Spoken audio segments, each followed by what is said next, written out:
Yeah, yeah, yeah.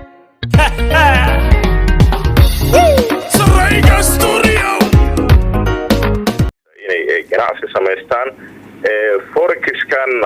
markii runtii magaaladan uu ka bilaabanayay sida qorshuhu uu ahaa sida hadda uu noqday waxaad moodaa in farqi weyn oo u dhaxeeya shirkado yar yar oo farakutirisa ayaa bilaabay wixii ka dambeeyayna runtii waxa ay noqotay in farihii ka baxaan oo xadkii ay ka baxaan dhibaatooyin fara badan iyo cabashooyin ay ka yimaadaan mar haddii wax ay cabasho iyo dhibaatooyin ay ka yimaadaanna waxaa lagama maarmaan ah in dib loogu laabto waxyaabihii hore u dhacay halkaasna markaasi dib u eegis lagu sameeyo waxyaabahana hadda socdana runtii waa dib u eegis wasaaradda maaliyadda iyo bangiga dhexena runtii marka ay iyagu dib u eegista saxda ay sameeyaan dabcan kolley wixii sax ahna waa la fasaxi doonaa wixii ganacsiga waa la soo dhaweynayaa marka hadda waxa joojintaas loogu sameeyay waxay tahay in horta waxaan dib u eegis sax lagu sameeyo baaritaan sax lagu sameeyo lana ogaado ganacsigani qaabka uu hadda uu ku socdo waynu ognahay in dhibaatooyin fara badan oo hadda maalmihii ugu dambeeyay uu ka taagnaa marka sidaa awgeed taa ayaa sababtay in la xakiyo waaya sida aad adigu sheegtayba dhibaata jirta oo ku saabsan in mid ka mid a shirkadihii ka shaqaynayay adeegan ay sheegtay in macaamiisheedii ay gebi ahaanba lacagtii lumisay oo ay khasaartay tii macaamiisha ay u haystay iyo tii shirkadaba maamulku muxuu kala socdaa gobolka arrintaas maxaase ilaa hadda ka qabateen runtii waxaa hadda sababayba in la hakiyo wixii hadda ka dambeeya inaan la diiwaangelinin waxay tahay in la badbaadiyo hantida shacabka mas-uuliyadda dowladnimadana waxay ku dhisan tahay in qofka naftiisa iyo maalkiisa iyo la badbaadiyo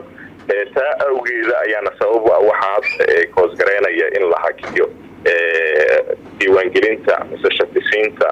shirkadahan howshaas ku xilsaaran muxuu maamulku u qabanayaa dadka hadda lacagtooda ay maqan tahay ood ballan qaadaysaan taasi waa howl kale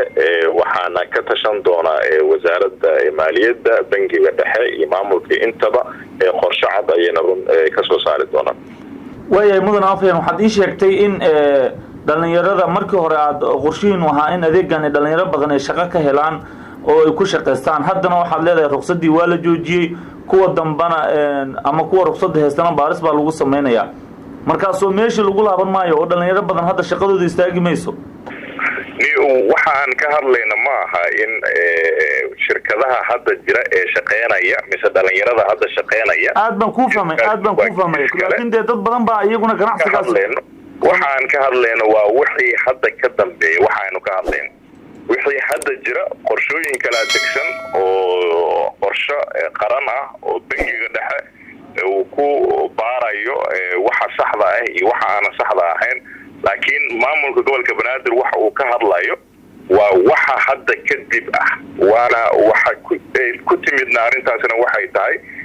warqadan ka soo gaartay bangiga dhexe ee Soomaaliya waana og tahay wixii sarif iyo lacaga ah marka laga hadlayo dowladnimada waxa u xilsaaran wasaaradda maaliyadda bangiga dhexe ee Soomaaliya ayaa u xilsaaran marka in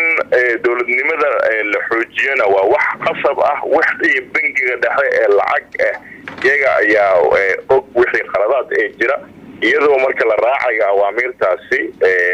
maamulka gobolka banaadirna uu leeyahay kaliya bixinta ruqsadda ku shaqeynayaan howlwadeenada raba inay ganacsi ka samaystaan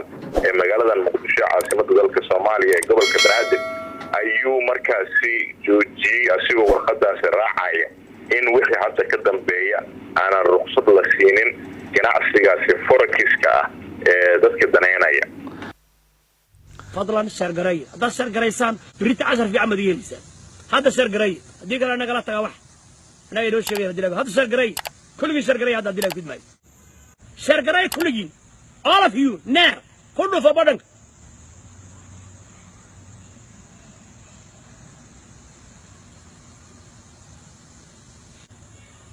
أعرف كيف أنا يعني ولا دلنا كده وعن بس صورنا وبن إلا وبن إلا صاحب بن كلنا هي بن ولا شرقري يلا شرقري